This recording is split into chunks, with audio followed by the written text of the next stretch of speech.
Morning all, back in the fells for the first foray into the lakes after completing the Wainwrights a few weeks ago. So those eagle-eyed of you that saw the first 30 seconds of this video will probably recognise that I'm in Haweswater, and oh, just watch my foot in here. My intention is to climb up to High Street and then along to Mardale Ill Bell, Harter Fell, and then back round to the start where I am, just at the very end of the Haweswater Reservoir. So the last time I climbed these fells was 2010, when there was a bit of a drought at the time and the water levels in Haweswater were really low. They are a bit low today, but not anywhere near as bad as they were back in 2010. You can just see the levels there. So that last time I wanted to tick off Kidsty Pike, so I climbed up the opposite ridge that I'm going to do today. So I climbed up the Kidsty Pike ridge, up onto Kidsty Pike, and then did High Raise, Ranulph Head, the Knot, High Street, and then the route I'm going to be going today. But the connoisseurs route up onto High Street is via this ridge I'm doing today, which is the Rough Crag, Riggindale Crag Ridge, which apparently is a great hike. So I missed that off last time. Going to do that today, and then carry on to High Street, Mardale Ill Bell, Harter Fell, and then back. So let's have a look at the route. So the walk starts at Mardale Head and then skirts the bottom section of Haweswater before veering left up onto Rough Crag and then Riggindale Crag, with beautiful views over the Riggindale Valley and also over Blee Water. We then go up onto the wide expanse of the High Street Plateau and then drop down onto Mardale Ill Bell before skirting up onto Harter Fell summit, with again magnificent views down the whole length of Haweswater. And the path then descends and joins the Gatesgarth Pass before heading back to the car park at Mardale Head.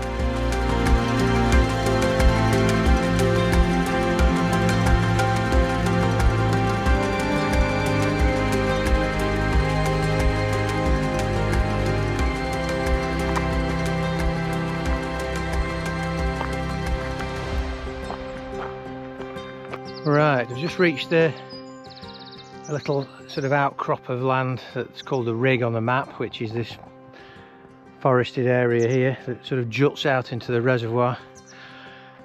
But my path now leaves the lakeside, the reservoir side, and heads off up here onto this is called Rough Crag, and then a bit further on is Riggindale Crag.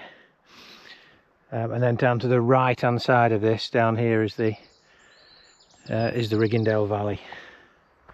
So it looks like a bit of hard work, but it looks quite spectacular. So let's get cracking.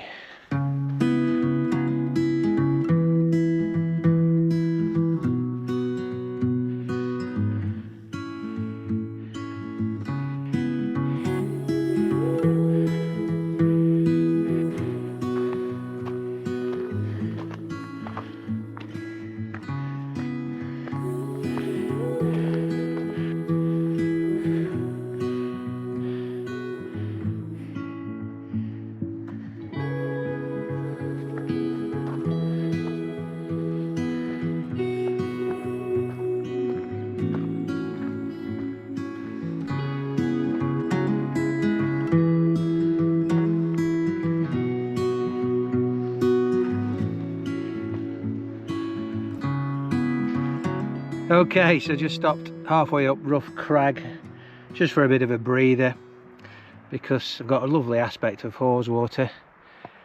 That's probably a good half of it there. The other half of it hides around the corner, and then right the way down to the end here, the southern end of the reservoir. And I say reservoir because it wasn't always a reservoir, wasn't Haweswater, and I promise you 2 tales of woe in this video, and this is the first one, because pre-1940 this valley would have looked very different. So back then there was no reservoir. There was 2 small lakes called high water and low water, separated by a raised tongue of land called Meesand, where there was a little hamlet, and then stood proudly at the head of the valley down at this end was the village of Mardale Green. Now, unfortunately, circumstances conspired against poor Mardale Green, because after the First World War there was a need to expand urban infrastructure throughout northwest England, coupled with a state of chronic unemployment. And at the time, Manchester was a growing city that needed water, and so its eyes cast further afield and eventually landed on this valley. And eventually, after much opposition, an Act of Parliament was drawn up in 1919, which gave the Manchester Corporation permission to flood the entire valley and create a reservoir to essentially feed growing Manchester. Work eventually started 10 years later in 1929, but then stopped a year later for 5 years due to the Great Depression. But eventually, in 1940, the dam wall was finished and essentially plugged the north end of this valley, and then over the following 12 months the water levels rose and the valley was flooded, consuming the villages of Meesand and Mardale Green, and essentially turning what was 2 small natural lakes into one huge reservoir, which is the Haweswater that we see today.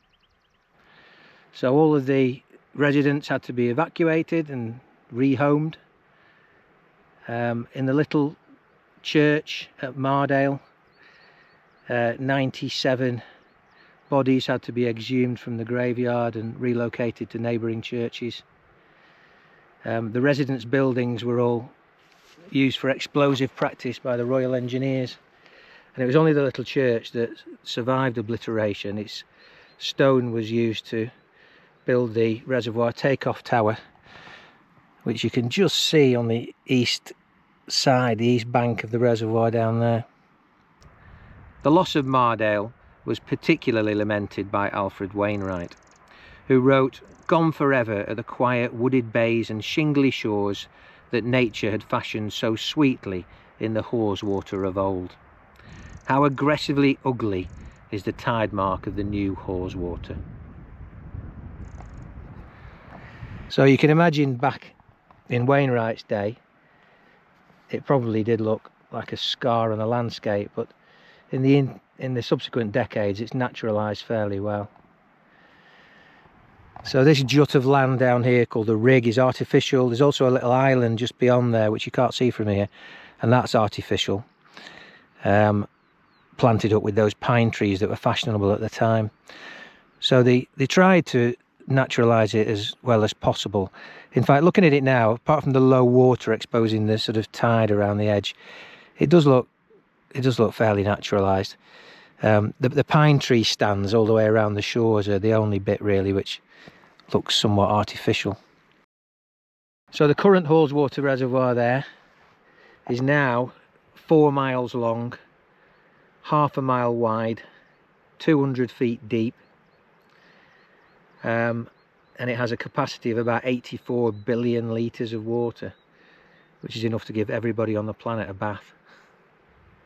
And these days the only evidence of the old Mardale Green village, when the remnants of its old walls and roads become visible and emerge in ghostly fashion during major droughts, the last ones of which were 1984 and 1995, and they emerged just down here where the old village used to be.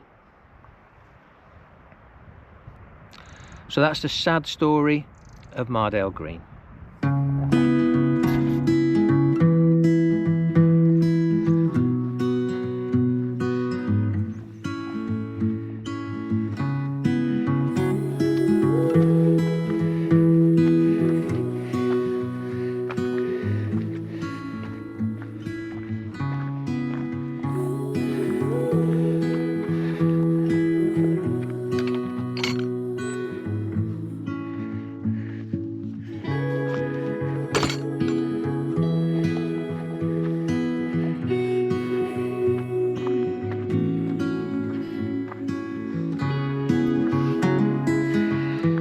Time for a quick tick check. Yeah, I've finally got above the level of the bracken, so it's always worth checking for ticks at this time of year, early July.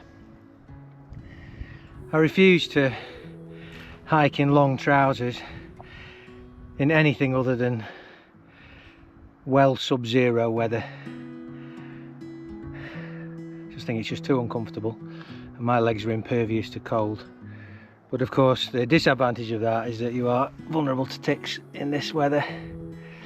Luckily I've never been bitten by one yet, but it's always worth being prudent and checking. I'm hoping that they just don't like something about my chemistry, which is absolutely fine by me.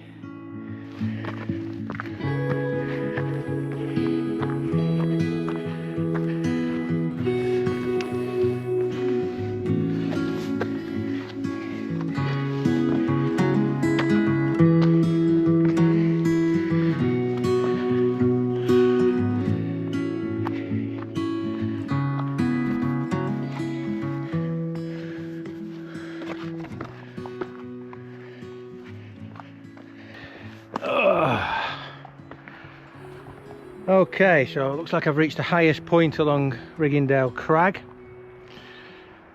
So that's just looking down to Blee Water,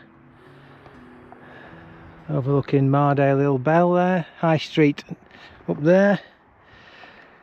Still can't see the end of, or the dam rather, at the end of Haweswater Reservoir. Now I did promise you one more tale of woe, because this Riggindale Valley area here used to be resided by England's last remaining wild golden eagle. Pairs had apparently lived here since the early 1960s, but then the last female of the last pair went missing in 2004, leaving a male all on his own. And every spring he used to soar high up into the valleys here to make spectacular aerial displays in the hope of attracting a female. His last hope being if a lone female came wandering down from the southern borders of Scotland, but alas, that never happened. And then he finally went missing in 2016, and golden eagles have since been extinct as a wild animal in England. So yeah, so that's another sad tale to report from this region. I promise it'll just be good news from now on. Right, so the walk's now going to take me along the rest of Riggindale Ridge up onto High Street, and then along to Mardale Ill Bell, along to Harter Fell, and then back down the Gatesgarth Pass.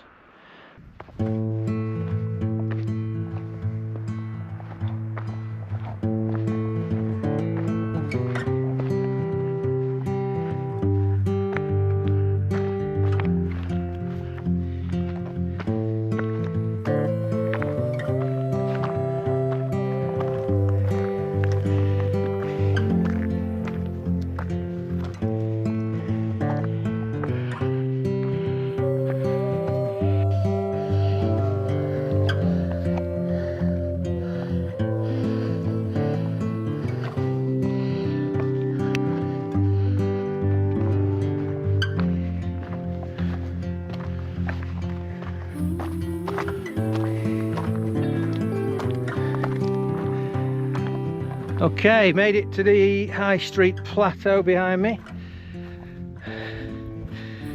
So this is just looking back along the Riggindale Ridge, and that is a great route up. Some real good scrambling there, really enjoyed it. Far better than the more gentle route that I did last time up the Kidsty Pike Ridge, up onto Kidsty Pike there. That's High Raise over there in the distance. I think that's Ranulph Head there. So yeah, High Street is a big flat expanse, so it's a case of wandering up this grassy area and then just trying to find the summit. Probably only 5 or 10 minutes away, I should imagine.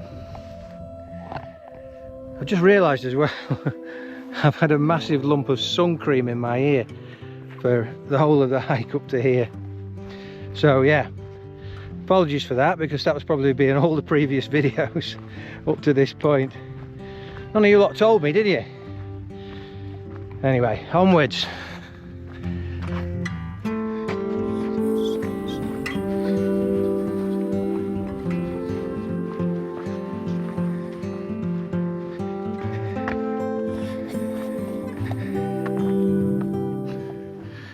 Okay, so that was High Street summit behind me, complete with the usual summit slugs.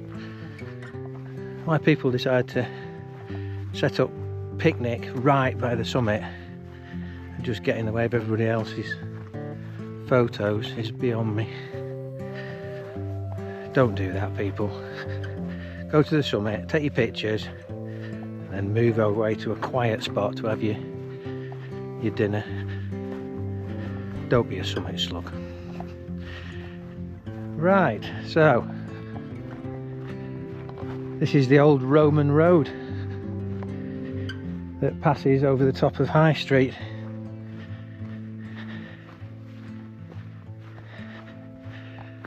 Over here we're looking at the Kentmere Horseshoe essentially. This is Frostwick and Ill Bell and Yoke over this side. Over there is Mardale Ill Bell and Harter Fell, where we're heading next. Over here we have got all sorts. I don't even know where to start, but briefly the Coniston Fells, Red Screes, Fairfield, Helvellyn, and then all the sort of that Helvellyn range, the Dodds, etc. Blencathra in the distance, and then in the very far distance over there, Great Gable and the Scarfells there. Yeah, pretty good. Hazy, but pretty good. Right, I'm going to wander over here and then pick a path up that takes me over onto Mardale Ill Bell. Oh, actually, before we go, Windermere coming into view. England's largest lake. Lovely.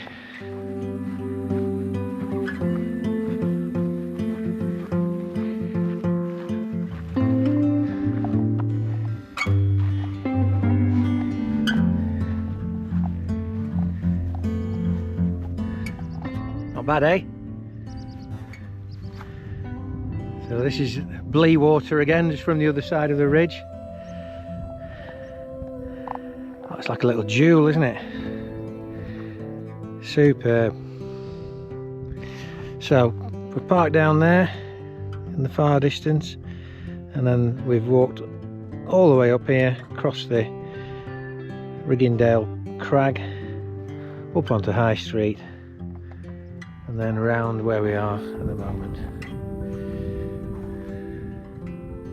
I think this might be the butty spot, I reckon. Not going to get much better than that. And then after that we'll wander off, or I'll wander off, I'm on my own, up to Mardale Ill Bell up there. Yeah, lovely.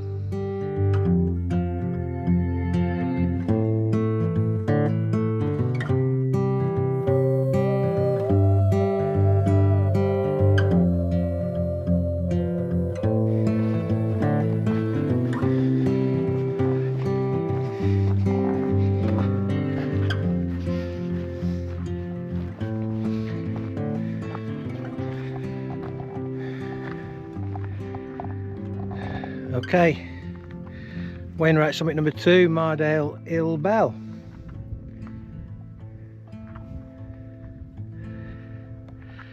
Quick view round. Obviously Haweswater the way we've come. High Raise and Kidsty Pike. Ranulph Head. High Street. I think that's Red Screes just poking up over the corner, but I couldn't be 100% sure. Coniston Fell's in the background. This is Frostwick, Ill Bell and Yoke, 3 really prominent fells of the Kentmere Horseshoe. Kentmere Reservoir is just sat in the valley, out of view over there. This is Harter Fell, where I'm off to next. And that's Sellside Pike over there. Nice. Right, no time to linger. Got to head off up Harter Fell, which is that steep path up there onto that big broad summit up there.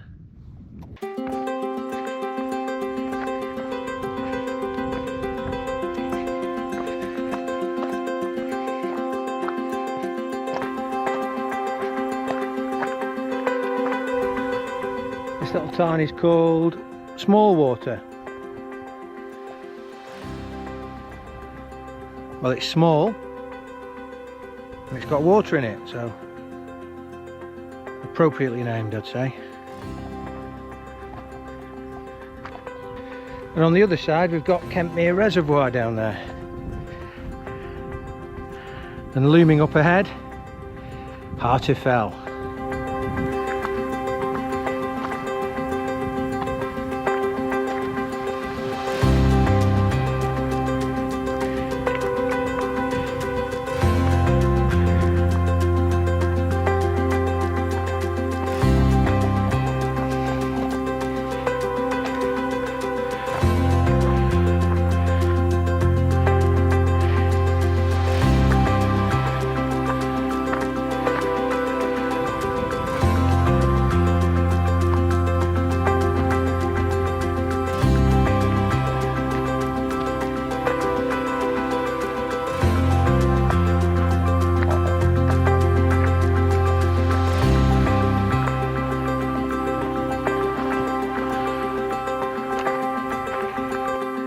Okay, third and final Wainwright of the day, Harter Fell. Quick tour round. Obviously Haweswater Reservoir.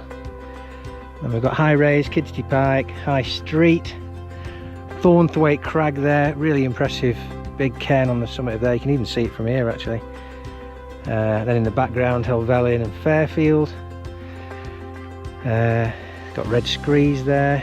In the foreground here we've got Frostwick, Ill Bell and Yoke.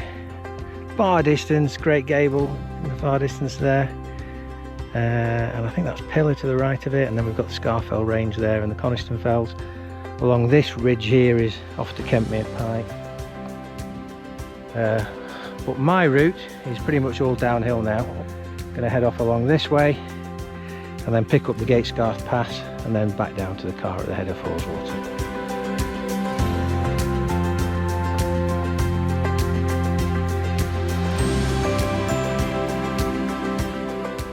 And it's amazing to think that the Haweswater Reservoir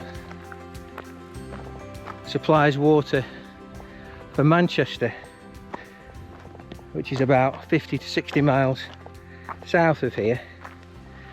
And it travels along from the takeoff tower straight underneath all these areas of high ground, and then follows a huge water main down to Manchester, vaguely along the course of the M6.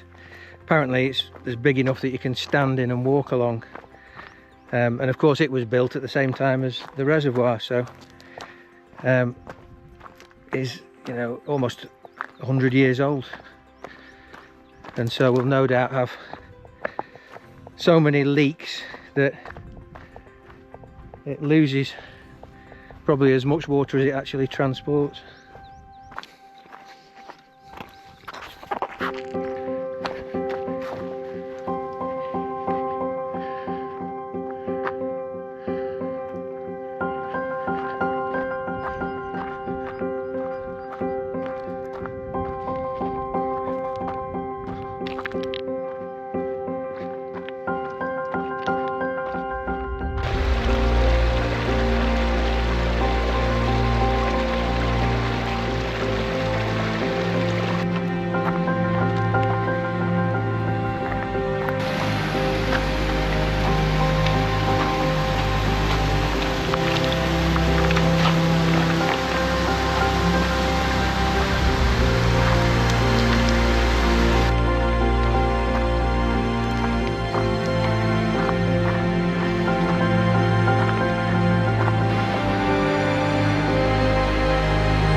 Okay, so nearly back at the car. So just the 3 Wainwrights today. So the reason I did this one was really because I wanted to climb along the rough crag, Riggindale Ridge, which I'd not done before. And it was good, yeah, I'd highly recommend that. That's definitely the best way up High Street, I think. So, plan for the next few hikes, probably, well, I need to revisit all the, I'm still trying to do all the summit panoramas of all 214 fells. I'm well over halfway of those, but the ones that I've not been able to get a view for bad weather, or I just didn't take a video panorama because it was earlier in the quest before I decided to do them. I'll have to revisit those ones. Definitely on the to-do list sooner rather than later, hopefully, is to explore the Ennerdale side of Pillar and climb it from that side.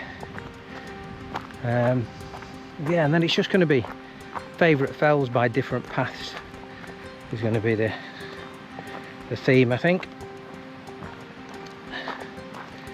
Right, nearly there now.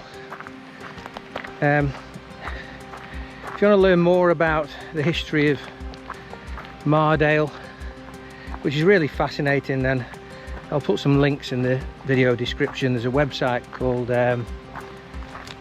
Mardale Jewel in the Crown or something like that, which has some really brilliant historic pictures, some of which I'll have no doubt slipped into the video today